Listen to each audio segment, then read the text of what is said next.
ಪ್ಲೇಸ್ಟೋರ್ಗೆ ಹೋಗಿ IPPB ಅಂತ type ಮಾಡಿ ಮೊಬೈಲ್ ಬ್ಯಾಂಕಿಂಗನ್ನು ಡೌನ್ಲೋಡ್ ಮಾಡಿಕೊಡ್ರಿ ಪೋಸ್ಟ್ ಆಫೀಸ್ದು. ಇದಕ್ಕೂ ಮೊದಲು ನೀವು ಪೋಸ್ಟ್ ಆಫೀಸಲ್ಲಿ ಒಂದು ಅಕೌಂಟ್ನ ಕ್ರಿಯೇಟ್ ಮಾಡಿರಬೇಕು. ನೆಕ್ಸ್ಟು MPIN ಕ್ರಿಯೇಟ್ ಮಾಡಿಕೊಡ್ರಿ. ನಿಮ್ಮದೇ ಆದ ಒಂದು 4 ಡಿಜಿಟಿಂದ ಒಂದು ನಂಬರ್ನ ಕ್ರಿಯೇಟ್ ಮಾಡಿಕೊಂಡು ನಿಮ್ಮದು account number, customer ID, date of birth, register ಮೊಬೈಲ್ನು ಇದನ್ನು ಎಂಟ್ರಿ ಮಾಡಿ. ನೆಕ್ಸ್ಟು ರಿಜಿಸ್ಟ್ರೇಷನ್ನು ಕಂಪ್ಲೀಟ್ ಆಗುತ್ತೆ.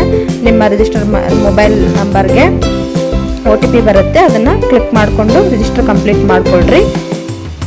ನೆಕ್ಸ್ಟು ಓಪನ್ ಮಾಡಿ ನೆಕ್ಸ್ಟು ಇಲ್ಲಿ ಪೋಸ್ಟ್ ಆಫೀಸ್ ಸರ್ವಿಸ್ ಅಂತ ಇರುತ್ತೆ, ಅಲ್ಲಿ ಸುಕನ್ಯಾ ಸಮೃದ್ಧಿ ಅಕೌಂಟ್ ಅಂತ ಒಂದು ಆಪ್ಷನ್ ಇರುತ್ತೆ, ಅಲ್ಲಿಗೆ ಕ್ಲಿಕ್ ಮಾಡಿಕೊಂಡು ಬನ್ನಿ.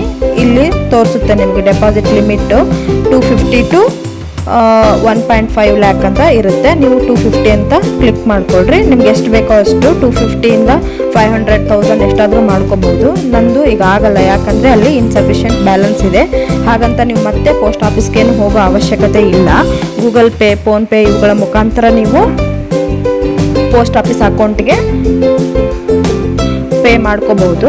ನೋಡಿ, ನಾನು ಗೂಗಲ್ ಪೇಯಲ್ಲಿ ಬಂದು ಈ ರೀತಿಯಾಗಿ ಪೋಸ್ಟ್ ಆಫೀಸ್ ಅಕೌಂಟ್ ನಂಬರ್ನ ಟೈಪ್ ಮಾಡಿ ಅಲ್ಲಿಗೆ 50 ರೂಪೀಸ್ನ ಟ್ರಾನ್ಸ್ಫರ್ ಮಾಡಿಕೊಂಡೆ. ಮತ್ತು MPIN ಕ್ಲಿಕ್ ಮಾಡಿ ಮತ್ತು ಸೇಮ್ ಆ್ಯಸ್ ಇಟ್ ಇಸ್ ಆಗಲೇ ತೋರಿಸಿದ್ನಲ್ಲ, ಪೋಸ್ಟ್ ಆಫೀಸ್ ಸರ್ವಿಸಲ್ಲಿ ಬಂದು ಸುಕನ್ಯಾ ಸಮೃದ್ಧಿ ಅಕೌಂಟ್ಗೆ 250 ಅಂತ ಕೊಟ್ಟು ನೆಕ್ಸ್ಟ್ ಪಾಸ್ವರ್ಡ್ ಬರುತ್ತೆ. ಪಾಸ್ವರ್ಡಿಂದ ಸಕ್ಸಸ್ಫುಲ್ ಆದರೆ ಆಯಿತು.